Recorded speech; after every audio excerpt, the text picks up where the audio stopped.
Bonjour à tous, on va pouvoir commencer.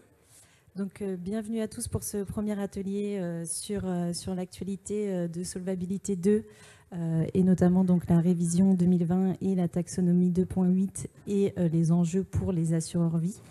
Donc, on va commencer par se présenter rapidement. Donc, je suis Louise Poulain, manager chez Foresight Grand Ouest. J'interviens principalement sur des problématiques en assurance vie épargne. Et notamment sur Solvabilité 2. J'ai notamment pu participer à des travaux sur la revue 2020 de Solvabilité 2, notamment les collectes de données EIOPA. Et je participe également à des travaux de production de certains QRT, voilà, d'où ma présence aujourd'hui sur ce sujet. Bonjour à tous, donc moi c'est Daniel Zerbib, je suis senior manager chez Foresight que j'ai rejoint en 2013. À l'époque, on planchait déjà donc, sur les LTGA, puis je suis intervenu régulièrement sur des travaux Solvabilité 2 et depuis plusieurs années, j'accompagne plusieurs entités sur leur production entière, pilier 1, pilier 2, pilier 3. Bonjour à tous, donc, moi c'est Julie Godin, donc, je travaille chez CNP Assurance. J'ai une expérience donc, sur pas mal de travaux de production sur Solvabilité 2 et plus récemment sur IFRS 17. Chez CNP Assurance, j'ai été en charge des travaux de veille prudentielle. On travaillait notamment avec France Assureur et puis sur des collectes de données pour préparer la révision 2020. Et j'ai également été responsable de la production du pilier 3 de Solvabilité 2. Et là, plus récemment, depuis un an, je suis sur des projets de transformation stratégique un peu plus loin de l'actuariat, mais donc je suis ravie de revenir à ce sujet aujourd'hui. Donc on va commencer. Alors juste pour vous partager, voilà, ce qu'on compte vous partager aujourd'hui, c'est essentiellement une vue d'ensemble de la révision 2020 de Solvabilité 2. C'est un sujet qui n'est pas totalement finalisé puisqu'on est dans une période de négociation. On a un trilogue donc avec les co-législateurs, le Conseil de l'Union européenne, le Parlement européen et la Commission européenne qui échangent sur cette période sur les textes de la révision 2020 de Solvabilité 2. Donc on vous donnera un aperçu des négociations en cours. Et puis un sujet qui, lui, est plus court terme, c'est le pilier 3, où là on a une nouvelle taxonomie qui arrive à partir du 31/12 de cette année et qui a un impact important sur le pilier 3, sur les reportings qu'on aura à fournir aux superviseurs à partir de l'année prochaine. Donc voilà, l'objectif aujourd'hui, c'est de vous donner vraiment une vue d'ensemble. On ne rentrera pas forcément dans des détails très précis parce qu'il y a beaucoup de choses, mais on essaiera de vous donner voilà, une vision de ce qui se passe en ce moment sur Solvabilité 2. Donc n'hésitez pas à nous poser vos questions s'il y a des sujets qui vous intéressent particulièrement. Donc un peu de contexte tout d'abord sur cette révision 2020. Pourquoi est-ce qu'on a une révision de Solvabilité 2 ? Alors cette révision, il faut savoir qu'elle était prévue comme une clause de revoyure dès la publication d'Omnibus 2 en 2014, donc dès l'entrée en vigueur de Solvabilité 2. Pourquoi ? Parce qu'on souhaitait prendre en compte l'expérience accumulée sur les premières années de mise en application pour la revoir. En particulier, dès le départ, la clause de revoyure intégrait une revue du SCR en formule standard, du paquet branche longue et de la performance des classes d'actifs. C'est pas exhaustif la liste qu'il y a ici, mais c'est les points les plus importants, notamment pour les assureurs vie. J'ai oublié de le préciser, on va surtout parler des impacts pour les assureurs vie. Donc la Commission européenne a proposé une évolution des textes de Solvabilité 2 en 2021. On a eu une proposition législative donc, qui est en négociation, comme je l'ai dit, ce n'est pas la vision finale. Et donc elle a rappelé à cette occasion les enjeux de la révision 2020 qui sont relativement nombreux. Cette révision devrait inciter les assureurs à financer durablement et à long terme l'économie, donc via les évolutions qu'on peut avoir notamment dans le pilier 1 de Solvabilité 2 et dans le pilier 2. Voilà, il peut y avoir des impacts réellement sur l'économie réelle de la part des assureurs.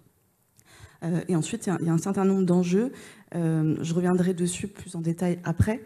Peut-être juste préciser qu'on est dans un contexte avec un contexte donc réglementaire, économique et environnemental, comme vous le savez, qui est particulier. Donc cette révision de Solvabilité 2, elle est très associée également à la responsabilité sociale et environnementale qu'on cherche à mettre en avant aujourd'hui.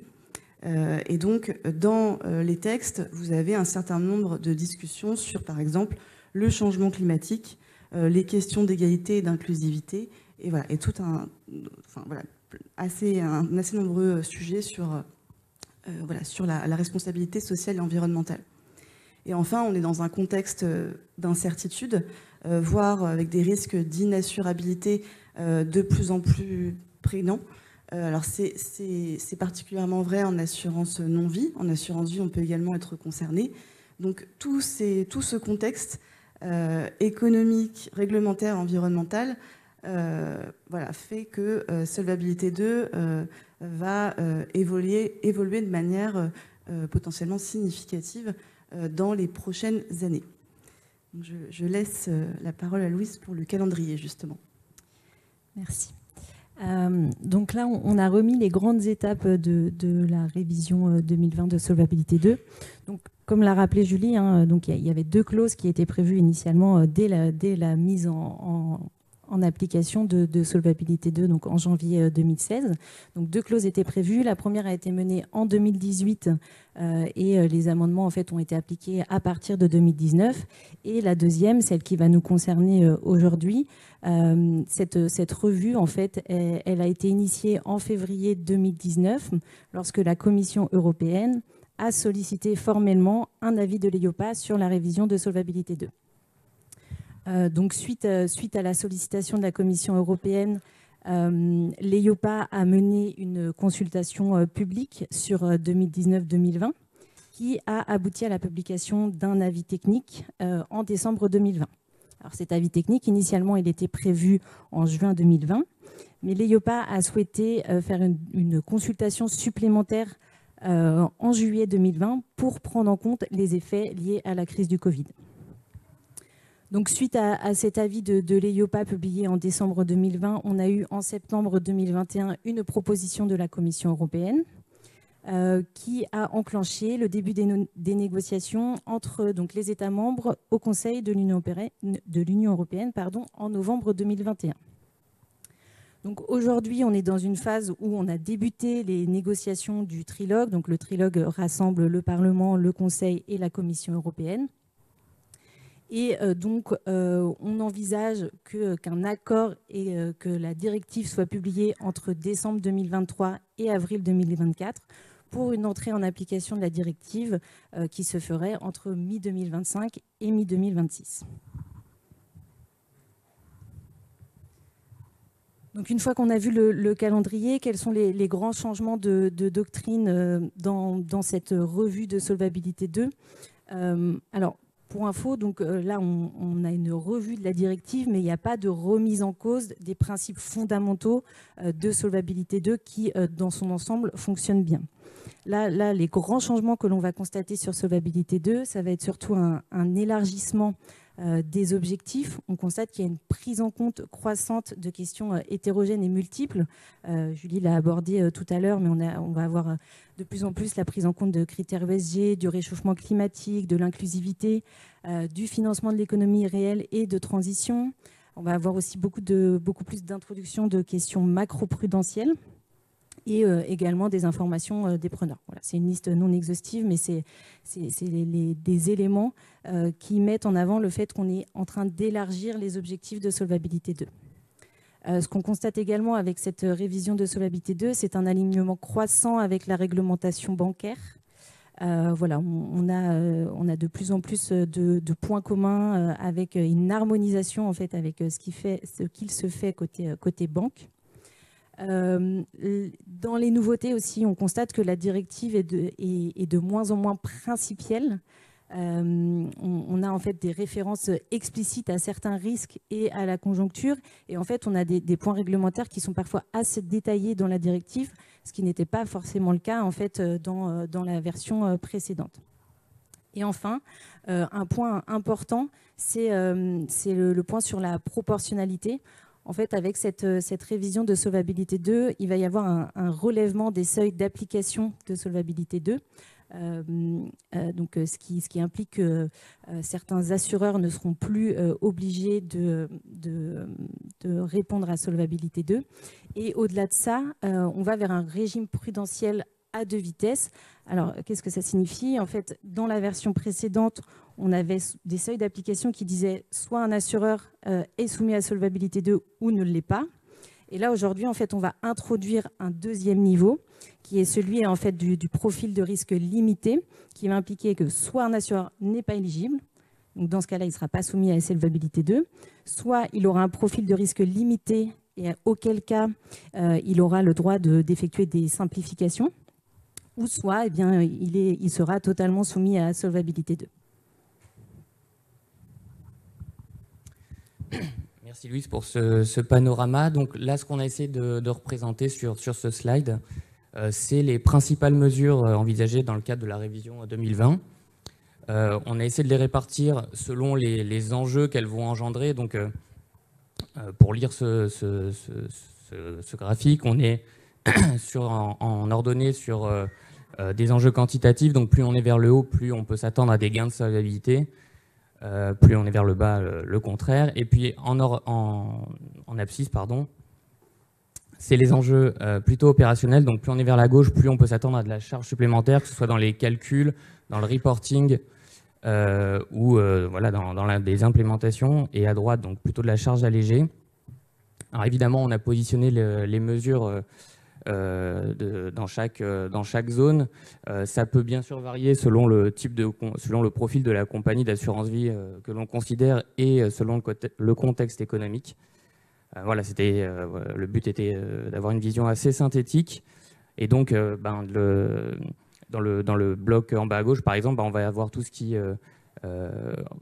les mesures qui sont susceptibles d'entraîner des pertes de solvabilité et générer plus de charges opérationnelles. On a aussi mentionné celles qui risquent d'avoir un enjeu d'image parce que, par exemple, dans les rapports, on va introduire des indicateurs sur la durabilité. Et dans le bloc en haut à droite, on va être donc là à la fois, par exemple, du gain de solvabilité et une charge allégée. Bon, malheureusement, il n'y a pas non plus énormément de points dans cette zone-là. Il n'y a que les LTEI qui vont dans le sens du financement de l'économie réelle, comme l'a dit Julie, et je vais la laisser détailler un peu plus. Oui. Peut-être pour préciser que, évidemment, ce n'est pas exhaustif ce qu'on affiche sur ce graphique, évidemment. Et les impacts, alors on n'a pas d'échelle, c'est-à-dire que vous pouvez être plus ou moins à droite ou plus ou moins en haut, c'est assez arbitraire. On ne pouvait pas se risquer à mettre des chiffres, évidemment, puisqu'en fait, en fonction des assureurs, ça peut être très différent. Le constat qu'on fait, notamment chez CNP Assurance, c'est que même en fonction du contexte économique, on sait quand on est dans une période où voilà, on a eu des taux très bas, puis des taux qui sont montés assez rapidement, et en fait les impacts de la révision 2020 peuvent être assez différents en fonction du contexte économique et ensuite en fonction des assureurs, le profil de risque des assureurs. Donc peut-être pour en détailler quelques-uns, donc si on regarde en fait les mesures qui potentiellement peuvent générer un gain de solvabilité pour les assureurs, on a premièrement les LTEI. Donc les LTEI, c'est une classe d'actifs, donc c'est Long Term Equity Investment, qui a été introduite dans la révision 2018 et qui permet en fait d'appliquer un choc réduit sur certains types d'actions qu'on détient en direct ou via des fonds. La révision 2018, le constat qui a été fait notamment en France, c'est que cette classe d'actifs, elle n'est pas évidente. On a des critères d'éligibilité pour introduire nos actions dans cette classe d'actifs qui sont vraiment pas simples, qui peuvent être complexes d'un point de vue opérationnel. C'est des critères autour de la gestion des portefeuilles d'investissement, de la duration des portefeuilles d'investissement. Et donc, en fait, ça limite naturellement les actions qu'on peut mettre dans cette classe d'actifs. Donc voilà, on a des assureurs en France qui appliquent cette mesure. A priori, le constat, c'est que c'est toujours sur des périmètres relativement limités, voire pas du tout, parce qu'en fait, c'est très complexe d'un point de vue opérationnel. L'enjeu ici, avec la révision 2020, comme je le disais au départ, c'est d'inciter les assureurs à financer l'économie durable et de long terme. Et donc, on va plutôt vers un allègement de ces critères d'éligibilité et donc potentiellement un gain pour les assureurs qui pourront classer plus d'actifs de type action dans cette classe, et donc avec un choc réduit, un SCR de marché plus faible. Donc ça, c'est le premier point. Peut-être juste pour détailler un peu plus rapidement les autres, sur les corrélations, par exemple, on a des échanges aujourd'hui autour des corrélations des risques de marché. Il faut savoir que la matrice de corrélation, enfin les matrices de corrélation dans la directive Solvabilité 2 sont des matrices qui ont été calibrées à partir de données qui commencent à dater un peu, et donc il semble naturel, voilà, de refaire certaines études pour étudier le niveau de corrélation entre notamment les taux et les spreads, par exemple. C'est quelque chose qui est en train d'être vu. Et puis on peut avoir d'autres sujets. Par exemple, le niveau de corrélation entre les taux et les actions dans les matrices de corrélation aujourd'hui, il a été calibré sur des données qui s'arrêtent aux années 2000, avec un taux britannique, et pour les actions, c'était le MSCI World. Le taux britannique, suite au Brexit, ça a finalement assez peu de sens d'utiliser ces données pour définir les corrélations dans une matrice de corrélation de marché pour des assureurs européens. Et donc voilà, on a un certain nombre d'études qui sont en cours, des négociations pour revoir ces corrélations. Peut-être, Julien, un petit complément aussi sur ce que tu évoquais sur les LTEI.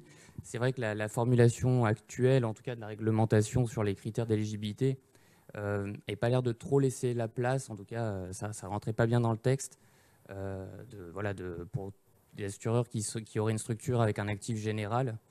C'est vrai que ça ne rentrait pas bien. En tout cas, là, dans la version actuelle, ça a l'air déjà plus adapté à ce type de structure. Et peut-être aussi, si on peut focuser également sur une autre des mesures, peut-être sur le SCR de taux.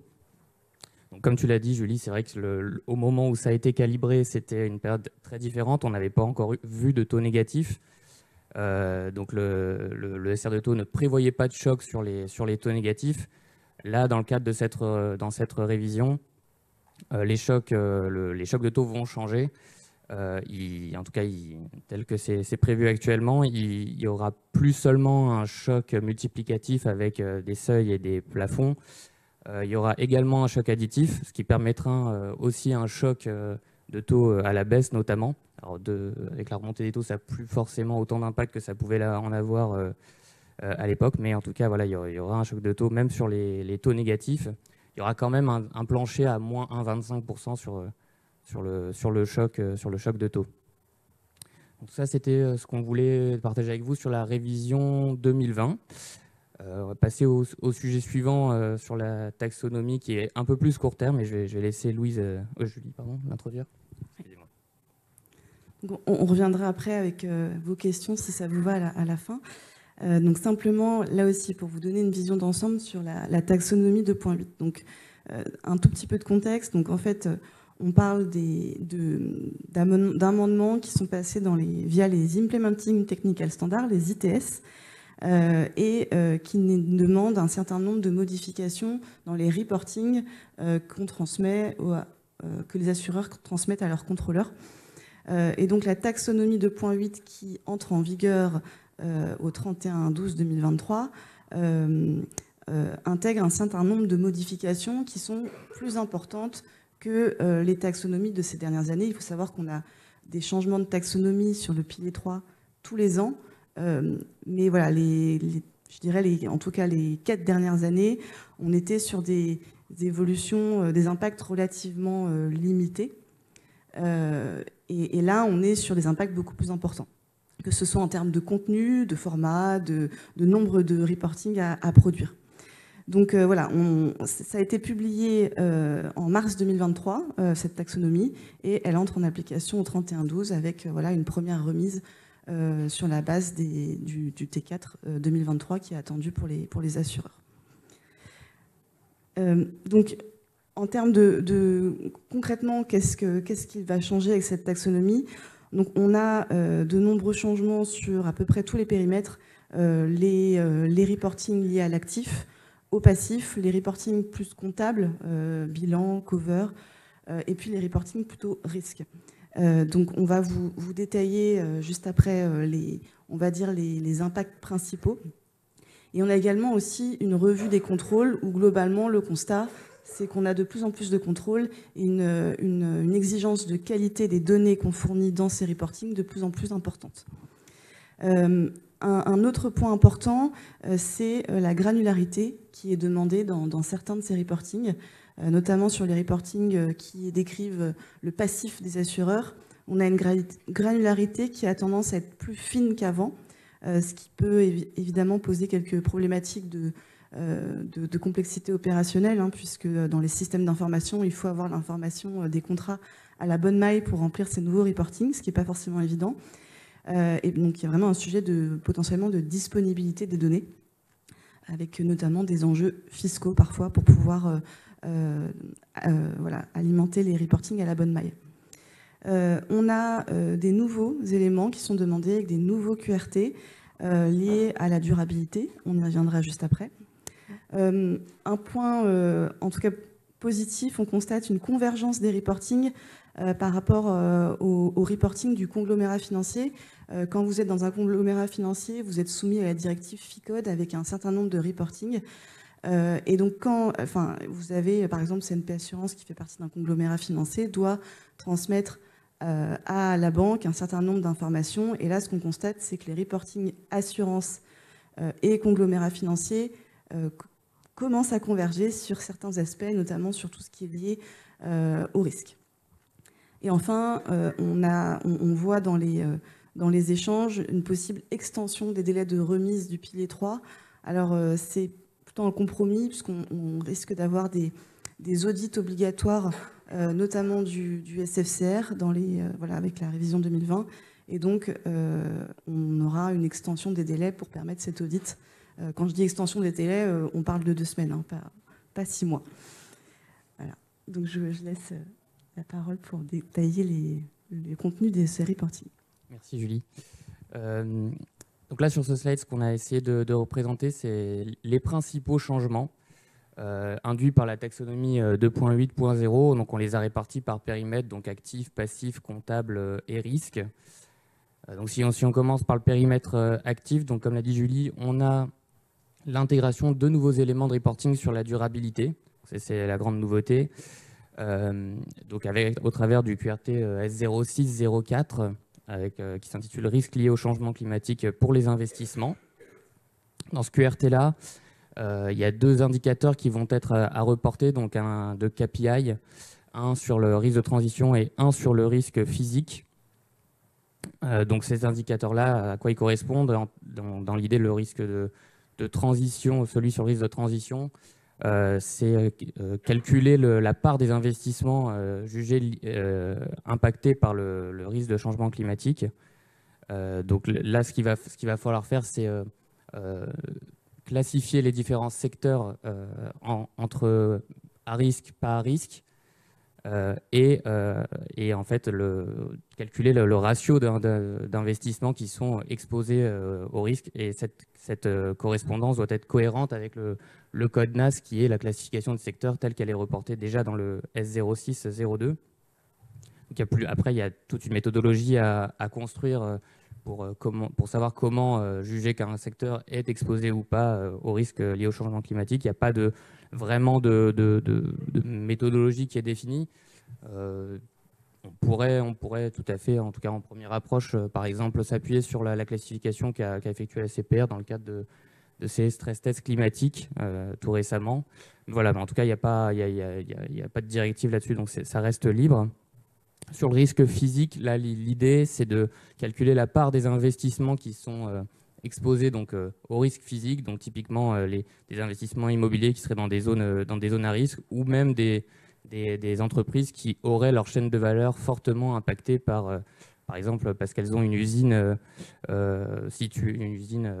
importante située sur une zone à risque par exemple. Sinon, il y a des éléments plus à la marge, en tout cas qui sont ajoutés dans les QRT. Comme on l'a dit sur les LTEI, donc il y a en tout cas dans les critères d'éligibilité, le besoin de flaguer les différents actifs qui sont mis dans le portefeuille LTEI. Là, désormais, il va falloir même les reporter, puisqu'il y aura un nouveau champ actif LTEI ou pas dans le S0602, la liste des actifs. Donc, si on s'intéresse maintenant plutôt au périmètre passif, donc l'enjeu principal sur ce périmètre-là, comme Julie l'a évoqué, ça va être la granularité plus fine qui est exigée dans certains QRT. Si on s'intéresse plus particulièrement au QRT S14 qui concerne donc l'analyse des engagements vie, en fait, on a l'introduction de nouveaux champs, notamment sur le détail. Avant, on demandait juste le nombre de contrats. Là, on va avoir du détail sur le nombre de contrats avec option de rachat. Donc, il y a vraiment cette notion d'achat qui va être intégrée. Le nombre de contrats rachetés dans l'année et également des informations sur le traitement fiscal, également en lien avec les achats, c'est-à-dire est-ce que si ce contrat si ce contrat est racheté, est-ce qu'il risque d'y avoir une perte fiscalement parlant pour l'assuré. Donc ça, en fait, c'est des nouveaux champs qui nécessitent de reporter en fait à une maille plus fine. Et donc, il va y avoir des vrais enjeux pour les assureurs sur la disponibilité des données pour pouvoir alimenter ce reporting. Donc, au-delà de ce QRT en particulier que je viens d'évoquer, mais qui, à notre sens, est vraiment le plus gros enjeu sur le périmètre passif, on a des enjeux sur d'autres QRT, bien évidemment. Voilà, pour les citer, on a le S12, le S13, où, pareil, il va y avoir des sujets en fait, d'ajout de nouveaux champs et donc toujours des enjeux sur la disponibilité de la donnée et des modifications qui en fait, peuvent être relativement matérielles selon si les flux en sortie de modèles de projection en fait, sont disponibles ou non. Donc sur le périmètre passif, l'enjeu, c'est vraiment la granularité et la disponibilité des données à notre sens. Si on s'intéresse maintenant au périmètre plutôt comptable, sur ce périmètre-là, on a identifié deux gros enjeux. Donc le premier, ça va être celui sur la revue et l'intégration de nouveaux éléments liés aux transactions intra-groupes. Donc il s'agit du QRT S36, où en fait on va avoir des nouveaux reporting, des nouveaux éléments à reporter sur les transactions intra-groupes avec un split hors bilan et passif éventuel, assurance et réassurance, et puis perte et profit, donc tout ce qui concerne les frais, les coms, les intérêts, dividendes, etc. Donc ça, c'est le premier enjeu, avec aussi lié à ce reporting sur les transactions intra-groupes, une harmonisation, comme on l'a évoqué tout à l'heure, avec le format attendu sous la réglementation bancaire. Et enfin, le deuxième sujet sur le périmètre comptable, ça va être la revue et l'intégration de nouveaux éléments sur les activités et les risques par pays. Donc il y a dans les QRT donc S04, en fait on va avoir des nouvelles informations qui vont être demandées avec sous deux angles en fait. Quel est le lieu de souscription et quelle est la localisation du risque. Donc c'est vraiment deux angles différents. Et donc ça va être un reporting où il va falloir donner des informations sur les primes, sur les charges, les dépenses, etc. par entité et par pays, sous ces deux angles, lieu de souscription et localisation du risque. Donc ça, c'est sur la partie périmètre comptable. Et pour terminer sur les grands enjeux de la taxonomie 2.8 sur le périmètre risque, l'enjeu principal sur ce périmètre-là, c'est la revue et l'intégration de nouveaux éléments sur la concentration des risques. Donc il s'agit ici du QRT S37 sur le risque concentration, avec comme sur la partie périmètre comptable sur les transactions intra-groupes, une harmonisation du format avec ce qui est attendu côté bancaire. Et donc là, l'enjeu sur ce reporting-là, ça va être un enjeu qu'on a identifié plutôt sur la qualité des données et la maille d'agrégation. En fait, sur ce reporting risque-concentration, il va être nécessaire de reporter à une maille émetteur, maille contrepartie, alors qu'auparavant, on était sur une maille actif, type d'actif, enfin ligne d'actif, pardon. Ce qui nécessite de pouvoir agréger les informations par contrepartie. Et donc, il y a un enjeu derrière sur la qualité de la donnée pour pouvoir réaliser cette agrégation le plus facilement possible. Voilà, je pense qu'on a fait un peu le tour d'horizon très rapidement hein, des principaux enjeux sur les différents périmètres. Hein. L'idée, ce n'était pas d'aller dans tout le détail de tous les QRT, de toutes les modifications, les ajouts, les suppressions, etc. On a essayé d'être assez synthétique en identifiant les principaux enjeux. Mais voilà, on peut revenir sur certains éléments si vous souhaitez dans la partie questions-réponses.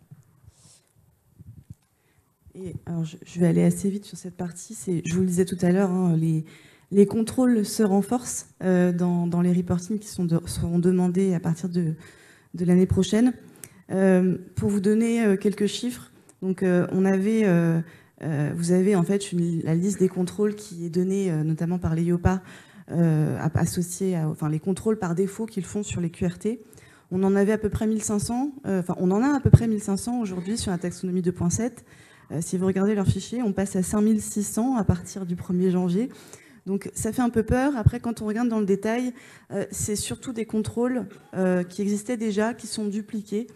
Par exemple, des contrôles qui étaient plutôt sur des QRT, sur les remises annuelles, qui passent en contrôle trimestriel, ou enfin, voilà, des contrôles qui sont faits à une maille plus fine, par exemple. Donc en fait, ça va très vite, la multiplication. Mais on note quand même voilà, presque 1000 nouveaux contrôles qui sont vraiment associés aux nouvelles informations qui sont demandées dans ces QRT. Donc on s'est amusé à faire une étude d'impact, par exemple chez CNP Assurance, où on regarde à partir des reportings des années précédentes, qu'est-ce qui se passe si on applique les nouveaux contrôles. Donc concrètement, les constats, c'est que, les contrôles viennent vérifier l'exhaustivité des données. Parfois, il y avait une certaine souplesse sur certaines informations demandées. Donc, globalement, il y en a beaucoup moins. On a vraiment un renforcement de la qualité des données avec des contrôles de cohérence au sein d'un QRT et entre les QRT d'un assureur, notamment au niveau des provisions techniques, où ils vont vraiment à une maille relativement fine pour vérifier la qualité des données. Et puis, on a vraiment de plus en plus de contrôles vraiment sur les calculs réalisés pour assurer, par exemple, qu'on a une cohérence entre des frais répartis selon leur nature et le total qui peut être affiché dans d'autres QRT. Donc beaucoup plus voilà, de contrôle de cohérence sur les montants affichés entre les QRT. Peut-être pour conclure et donner une petite vision de synthèse des principaux enjeux donc de la révision 2020 et de la taxonomie 2.8.0. Donc déjà en termes de calendrier, on n'est pas sur les mêmes échéances. Hein. La révision 2020, les enjeux sont plutôt à moyen terme. Les discussions sont encore en cours. Par contre, sur la taxonomie 2.8.0, on est vraiment à court terme. Là, c'est demain. C'est pour la remise au 31/12/23. Donc certes, il y aura un petit peu de mou sur les délais, mais voilà, c'est quand même pour bientôt. Donc on est déjà dans la phase, on va dire, de préparation au changement sur la taxonomie. Donc ça, c'est pour les enjeux en termes de temporalité. Puis après, ensuite, tout ce qui, les enjeux quantitatifs qu'on a évoqués. Donc c'est vrai que dans ce qu'a voulu les IOPA et la Commission, c'était supposé neutre, enfin c'est supposé neutre au global. Par contre, bien sûr, par compagnie, on peut avoir des impacts plus variés. Dans un sens comme dans l'autre, sachant que, bon, a priori, les LTI, dans tous les cas, ça ne peut qu'aller dans le bon sens, donc c'est probablement une opportunité à étudier. En termes d'enjeux opérationnels, donc, il y en a à prévoir dans les deux sens, donc globalement, une charge supplémentaire sur tout ce qui est reporting, donc soit QRT, donc reporting quantitatif ou narratif en termes de rapport. À l'inverse, pour les plus petits acteurs, par contre, on va clairement dans le sens de la simplification et moins de charges opérationnelles pour Solvabilité 2. Et par contre, là, pour tout le monde, encore une fois, c'est sur les LTI. Là, on va un peu dans le sens de l'allègement de charges, en tout cas de justification. Enfin, des enjeux d'image supplémentaires, puisque comme on l'a dit, donc, les objectifs s'élargissent pour Solvabilité 2. On introduit par exemple la notion de durabilité qu'il faudra afficher, que ce soit dans des états quantitatifs et même évoqué dans les rapports narratifs. Et puis, donc, comme perspective pour la suite, on a les travaux qui vont suivre, donc là on était essentiellement sur les travaux sur la directive. Ce qui va suivre naturellement, c'est les travaux sur les textes de niveau 2, les règlements délégués. Et les discussions du trilogue ne sont pas finies, elles sont encore en cours. Si je ne me trompe pas, ils se réunissent déjà, en l'occurrence, demain. Donc voilà pour la petite synthèse. Donc, nous vous remercions pour votre attention et puis nous sommes à votre disposition pour échanger un peu plus et répondre à vos éventuelles questions sur ce qu'on a présenté.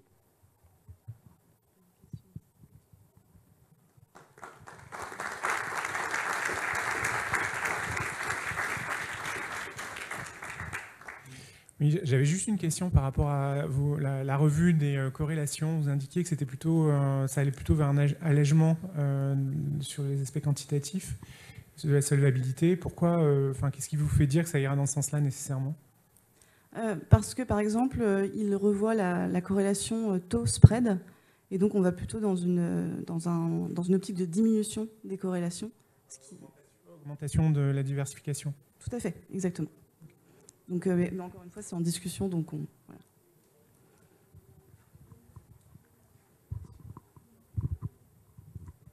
Bonjour, merci pour cette présentation. Alors, on a vu un peu les changements, vous avez évoqué tout ce qui est lié à la formule standard. Est-ce que vous avez eu l'occasion aussi de creuser tout ce qui est en lien avec les modèles internes, surtout qu'on a pas mal d'assureurs aujourd'hui sur la place qui ont vocation à utiliser le modèle interne? C'est vrai qu'on n'a pas du tout parlé, ou très peu, des modèles internes. Il y a beaucoup, effectivement, de discussions, enfin pas de discussions, pardon, de modifications de QRT sur les modèles internes. C'est vrai que là, étant donné les périmètres des missions sur lesquels on intervient et ce sur quoi Julie est intervenue, c'est vrai qu'on avait moins l'expertise là-dessus pour pouvoir en parler. Peut-être juste, je sais qu'il y a une discussion en cours, notamment dans le cadre de la révision 2020, sur le fait que quand on est en modèle interne, on aurait de plus en plus de demandes de comparaison avec la formule standard, donc de plus en plus de charges opérationnelles pour les assureurs en modèle interne qui devraient faire un double run pour comparer les résultats en modèle interne et en formule standard. Donc ça, c'est des discussions de place qu'il y a en cours. Très bien, merci.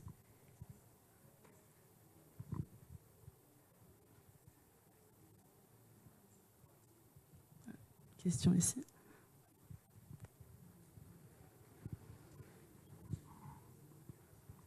Bonjour, merci pour cette présentation. Concernant les LTEI, donc j'ai vu que vous avez évoqué le sujet. Bon, le sujet, comme on le sait, une partie, c'est toujours en discussion. Est-ce que c'est possible d'en développer un peu plus sur ce que vous pensez que ça peut passer en termes de critères d'éligibilité? À date, c'est quelque chose qui n'est pas forcément beaucoup utilisé en France. Les intérêts de la France ne sont pas forcément les mêmes intérêts que ceux d'autres pays européens. Comment vous voyez un peu les choses? Qu'est-ce que vous pensez que ça peut passer? Qu'est-ce que vous pensez que ça peut être des points de blocage pour qu'on puisse mieux utiliser cette partie-là pour le calcul du SR? Je te laisserai compléter, mais peut-être que déjà sur ce que je disais sur ceux qui ont une structure avec un actif général, c'est vrai que dans la version actuelle, en tout cas, ça s'y prêtait pas trop. En tout cas, parce que le texte, par exemple, disait qu'il fallait que seulement une partie des provisions des portefeuilles soit concernée par les LTEI. Donc, quand on a un actif général, on n'a pas vraiment de séparation des actifs. Donc, il fallait soit faire artificiellement séparer en deux. En tout cas, ce n'était pas pratique. Cette clause-là, en tout cas, elle est supprimée dans la version actuelle. Donc, déjà, potentiellement, il y a moins de freins, on va dire, à le mettre en place pour les assureurs qui fonctionnent avec un actif général. Et puis après, de façon générale, il y a aussi le critère sur l'évaluation de la période de détention, je crois, qui s'est allégé. Oui, sur la durée de détention à 5 ans. Oui, et puis vous avez dans la version actuelle un stress à réaliser pour vérifier qu'en situation dégradée, situation économique dégradée notamment, vous êtes en mesure de conserver vos LTEI pendant 10 ans dans votre portefeuille. Donc ça nécessite de faire des stress tests. Vous pouvez par exemple utiliser les scénarios Orsa, mais ce n'est pas forcément évident. Et il faut faire en plus une projection sur 10 ans. Là, je sais que par exemple, il y a des discussions pour que cette vérification soit beaucoup plus simple. En fait, ils veulent s'assurer par exemple que les passifs en face des portefeuilles qui contiennent des LTEI ont une duration supérieure à X années. Et donc ça, c'est un test beaucoup plus facile à faire. Donc c'est plus facile de vérifier l'éligibilité des LTEI. C'est un exemple, mais évidemment, sur la duration aussi, ils vont plutôt dans le bon sens. On est toujours sur une détention moyenne de 5 ans, mais qui doit être vue de manière beaucoup plus macro qu'avant. Dans les textes actuels, c'est vraiment quasiment en ligne à ligne. Et donc là aussi, on va plutôt dans le bon sens, mais il y a encore pas mal de discussions de ma compréhension sur le sujet. D'accord, merci.